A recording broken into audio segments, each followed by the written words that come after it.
Hello everybody and welcome to this review video of the Sony Xperia Z. This is the new phone from Sony, just out in January. You've seen it unboxed in the previous video. I'll put a link to that in the description at the bottom.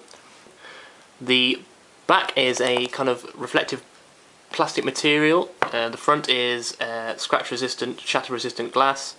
The sides are kind of a rubbery plastic material. All the ports are covered by rubber plugs, so if you look on the side here, there's the micro USB port.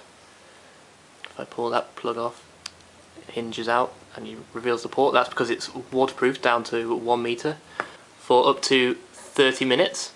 I'm not sure why you'd leave your phone underwater for 30 minutes, but you can if you want to. If we start at the left hand side, at the top we have the micro USB port. Second one down, you've already seen that, that's the micro SD card slot. Then we've got the docking charging ports, which are exposed. On the side there, nothing else. On the bottom we've got absolutely nothing, just model information. On the right hand side there's a speaker at the bottom, a up and down volume rocker, a nice shiny silver power button, that looks very snazzy. And then also on the left here we have the SIM card slot. It takes a micro SIM, so you might need an adapter or a new SIM card if you've got a standard SIM card. You can get adapters from nano SIM up to micro SIM as well. On the top there is a headphone jack underneath another cover. If I peel that off, there it is, standard 3.5mm headphone jack.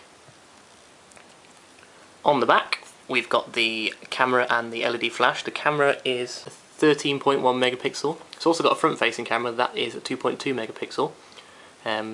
Also on the front you've got the ambient light sensor, the ear speaker at the bottom of the microphone. The screen is a 5-inch 1080 by 1920 pixels. It's got 16 million colours, so it's going to look really good for watching videos, looking at pictures, that kind of thing. I'll give you a quick demo of that in a second. Internally it's got 16 gigabytes of space, and you can expand that with a 64 gigabyte micro SD card.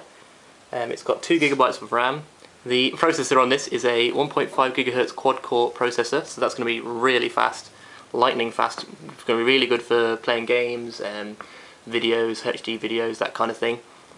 Connectivity wise, we've got all your standard stuff, Edge, 3G. It's also got LTE, so we can be on the 4G networks if you live in an area where that's activated.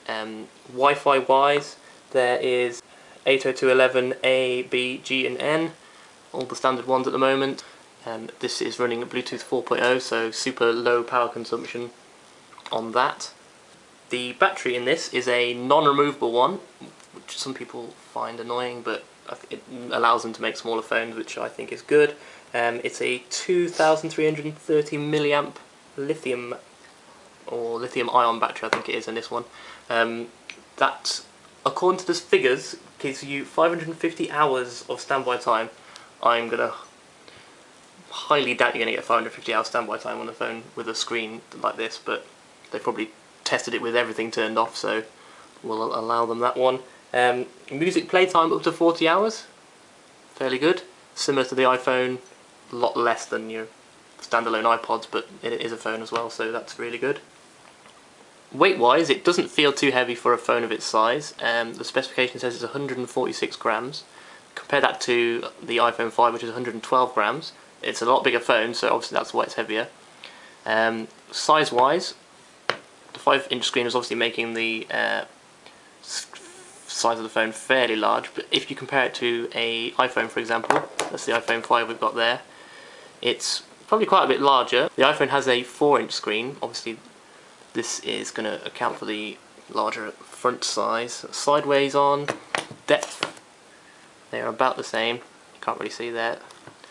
Width wise, it's an awful lot wider, but that's just because of the larger screen size.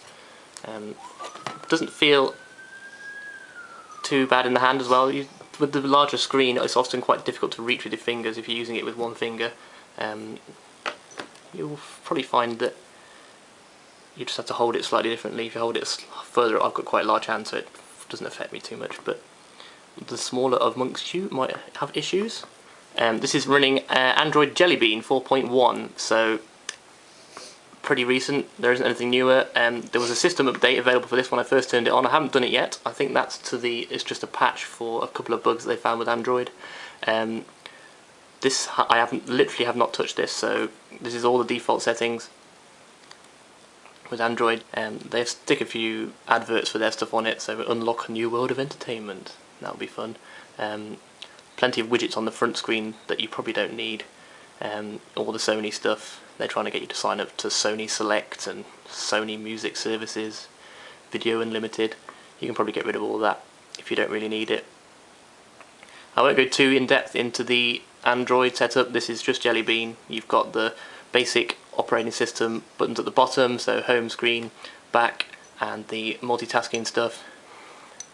If you press the home screen from anywhere, you come back to this. The square system at the bottom shows you all the apps, so just like the iPhone, they pop up in a grid view. You can swipe right and left to show you all the apps on the screen. You press one, like Chrome for example, instantly loads. Really fast processor, so it's not going to take any time at all to load an app. If you press this button at the bottom, the home button, it'll take you back to the home screen. And when I did the setup for this, it asked me for the Twitter accounts, Facebook accounts, Gmail accounts, so it's all connected to everything. The emails are all going to be on here, the contacts are all going to be synced straight from the cloud. Everything like that is all taken care of by the Google integration in the software. So if I go to the camera, there it is on the left there, camera. It's your standard camera interface for Android. Obviously being a 30 megapixel camera, this is going to be really high quality.